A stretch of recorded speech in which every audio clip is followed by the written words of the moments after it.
Mari belajar dari Italia. Apa yang sebenarnya terjadi di Italia?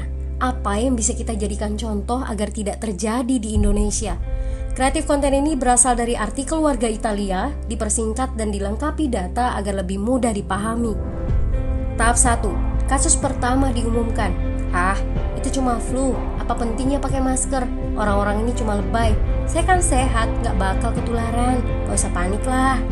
Tahap 2. Jumlah positif COVID-19 mulai naik signifikan. Cuma beberapa yang kena. Yang meninggal pun hanya orang-orang tua saja yang emang udah punya penyakit. Hidup seperti biasa aja lah. Pacaran, nongkrong bareng temen, jalan-jalan ke mall, tetep lanjut. Tahap ketiga.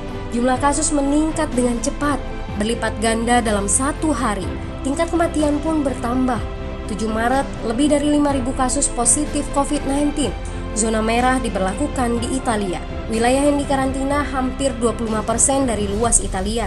Sekolah dan universitas tutup, tapi tempat kerja, bar, dan restoran masih buka. Sementara itu, 75% wilayah lain masih menganggap enteng COVID-19. Anjuran mencuci tangan ada di mana-mana, tapi sekadar anjuran dan tak banyak yang melakukan. Tahap 4. Jumlah kasus meningkat pesat. Sekolah dan universitas ditutup selama sebulan. Darurat nasional pun diberlakukan. Rumah sakit menambah kapasitas, seluruh kamar dibersihkan untuk memberi ruang bagi pasien COVID-19. Tapi tak ada cukup dokter dan perawat. Ada terlalu banyak kasus pneumonia, terlalu banyak pasien perlu ICU, tapi ruangannya sudah habis, ventilator habis.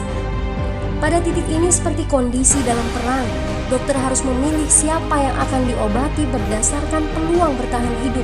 Itu berarti pasien lanjut usia dan punya penyakit bawaan seperti hipertensi, diabetes, stroke tidak masuk prioritas karena tidak ada lagi ruang. Sistem layanan kesehatan seketika runtuh. Tahap 5. 9 Maret mencapai lebih dari 9.000 kasus. Seluruh kota Italia lockdown. Orang-orang bisa pergi hanya untuk keperluan darurat dan dalam pengawasan ketat. Semua bisnis masih dibuka karena jika tidak, ekonomi akan runtuh. Itu kebijakan pemerintah. Mulai ada ketakutan, orang-orang mulai memakai masker dan sarung tangan.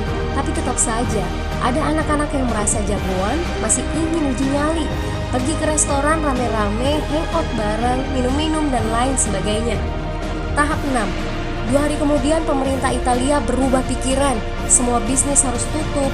Bar, restoran, pusat perbelanjaan, semua jenis toko, kecuali supermarket dan apotek. Penyebabnya, karena dalam sehari yang positif bertambah lebih dari 2.000 kasus. Penduduk yang mau keluar rumah harus mendapat surat izin. Surat izin ini didapatkan dari pos pemeriksaan polisi yang disebar di berbagai lingkungan.